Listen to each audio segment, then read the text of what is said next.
Hello friend, आप सब कैसे हैं। उम्मीद करता हूँ आप लोग अच्छे होंगे। फ्रेंड, आपको हम क्वेश्चन नंबर 35 लास्ट में बताएंगे। सबसे पहले आपको क्वेश्चन नंबर 36 से स्टार्ट करते हैं। क्वेश्चन नंबर 36 जो है कि एनसीईआरटी का क्वेश्चन आपको स्क्रीन पर दिख रहा होगा। लिखा है find the unit vector in the direction of the sum of the vectors इतना एंड इतना। मतलब कि सदिश वेक्टर जो दिया है पहला एंड वेक्टर बी बराबर में इतना दिया है, योगफल के अनुदिश कहने का मतलब ये दोनों सदिशों को जोड़कर एक इकाई सदिश ज्ञात कीजिए। देखिएगा यहाँ पे सॉल्यूशन में 36 का सॉल्व दिया है। वेक्टर ए बराबर में 2i cap plus 2j cap minus 5t cap and vector B बराबर में 2i cap plus j cap plus 3 k cap, इस तरह से दिया हुआ। तो आपको इकाई सदिश निकालने के लिए कह रहा है, लेकिन ये दोनों वेक्टर को सम योग मतलब दोनों के जोड़ कर निकालने के लिए कह रहा। देन यहाँ से वेक्टर ए प्लस वेक्टर बी को जोड़ दीजिए। तो वेक्टर ए का मान है 2i cap plus 2j cap minus 5 k cap plus plus vector b, तो वेक्टर बी का मान है 2i cap plus j cap plus 3 k cap. Then vector ए प्लस वेक्टर बी बराबर यहाँ 2i है, यहाँ 2i, तो 2i जोड़िएगा तो 4i कैप। 2j है, यहाँ j है तो प्लस 3j कैप। यहाँ माइनस 5 है, यहाँ प्लस 3 है, तो देन यहाँ से माइनस 2 के कैप। इस तरह से वेक्टर ए प्लस वेक्टर बी सम निकल गया। तो यूनिट वेक्टर का फार्मूला याद रखिएगा, यूनिट वेक्टर ऑफ ए बराबर में तो होता है वेक्टर ए बटा में वेक्टर ए का मॉड। यदि वेक्टर ए का यूनिट वेक्टर बोलते हैं इस तरह से, आपको बोल रहा है वेक्टर ए प्लस वेक्टर बी का यूनिट वेक्टर सम वेक्टर, तो यहाँ पे क्या फार्मूला होगा, वेक्टर ए प्लस वेक्टर बी बटा में वेक्टर ए प्लस वेक्टर बी का मॉड। ए फार्मूला लगेगा। ऐसा रहता वेक्टर ए तो इस तरह से लगता, वेक्टर ए प्लस बी बोला तो इस तरह से लगेगा, कोई भी दिक्कत नहीं। देन यहाँ से वेक्टर ए प्लस वेक्टर बी का मॉड निकाल दीजिए। तो मॉड होता है क्या सर, मॉडुलस माने मैग्नीट्यूड, मतलब कि आई का कॉफिशेंट का स्क्वायर प्लस जे कॉफिशेंट प्लस के का कॉफिशेंट। ए प्लस बी का निकालिएगा तो इस तरह से, यदि वेक्टर ए को रहता तो इस तरह से निकाल लेते। देन आई का कॉफिशेंट में 4 का स्क्वायर हमेशा प्लस, जे कॉफिशेंट में है 3 का स्क्वायर हमेशा प्लस, ये माइनस नहीं हमेशा प्लस चलता है। के का कॉफिशेंट में 2 का स्क्वायर। देन यहाँ से वेक्टर ए प्लस वेक्टर बी का मैग्नीट्यूड बराबर में रूट के अंदर 4 का स्क्वायर कीजिएगा तो 16 हो जाएगा, प्लस 3 का स्क्वायर कीजिएगा तो 9 हो जाएगा, प्लस 2 का स्क्वायर कीजिएगा तो 4 हो जाएगा। 16 4 20 और 9 29, रूट के अंदर 29 आ गया। अब यहाँ से निकाल लीजिए unit vector, unit vector of vector A plus vector b. Formula होता है, जो फार्मूला आपके यहाँ है वो लिख दिए।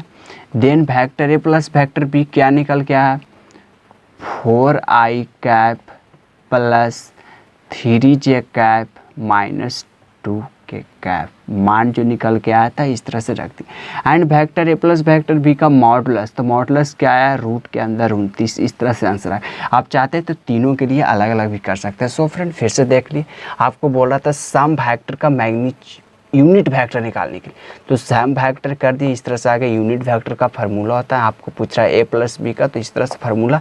मैग्नीट्यूड मतलब कि मॉडुलस से बोलिए मैग्नीट्यूड दोनों सेम टू सेम होता है। इस तरह से मैग्नीट्यूड लगा दी, यूनिट वेक्टर लगाना था, इस तरह से रख दिया आंसर आगे। क्वेश्चन समझने में किसी प्रकार की डाउट है तो आप हमें कॉमेंट। क्वेश्चन नंबर 37 देखिएगा, बिल्कुल आसान क्वेश्चन है, बस इसमें समझना बहुत टफ है, तो समझने की कोशिश कीजिए। दिया find vector of magnitude 5 units and parallel to the resultant of the vector a बराबर में इतना एंड वेक्टर बी बराबर में इतना। मतलब कि एक ऐसा सदिश ज्ञात कीजिए जो कि 5 यूनिट के बराबर है। मतलब सर देखिए सॉल्व में बहुत इसका इजी सॉल्यूशन है। दिया है वेक्टर ए बराबर में दिया है 2i cap plus 3j cap minus k cap and vector B बराबर में i cap minus 2j cap plus k cap.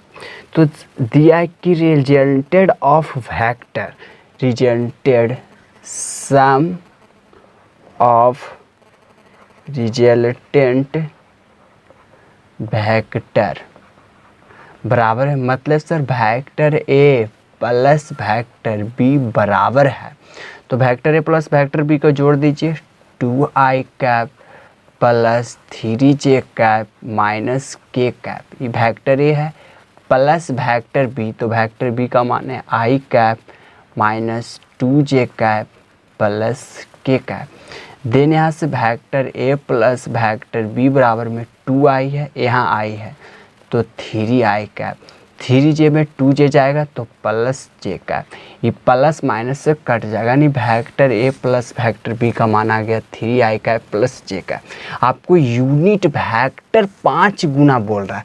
Then यहाँ से इसका यूनिट वेक्टर निकाल दीजिए। तो यूनिट वेक्टर के लिए फार्मूला पीछे में बताएं कि वेक्टर ए प्लस वेक्टर बी का मॉडुलस निकालना पड़ता है। मॉडुलस के लिए रूट के अंदर i का कोएफिशिएंट तो 3 का स्क्वायर कर दीजिए, प्लस j का कोएफिशिएंट कोई 1 है तो 1, k का कोएफिशिएंट ने कुछ तो 0 का स्क्वायर कीजिएगा तो देन 0 ही आ जाएगा।